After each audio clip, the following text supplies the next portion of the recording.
How to fix Net Framework corrupted error when connecting to Bitdefender VPN. In case the Bitdefender VPN is not functioning properly, there might be an issue with the installed .NET Framework. A message informing you that .NET Framework is corrupted will also be displayed in the main interface.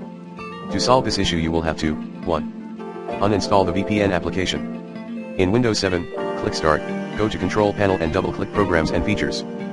Find the program you wish to uninstall, right-click on it and select Uninstall. Follow the steps in the wizard to complete the process. In Windows 8 and Windows 8.1, from the Windows Start screen, locate Control Panel. For example, you can start typing Control Panel directly in the Start screen, and then click its icon. Click Uninstall a program or Programs and Features.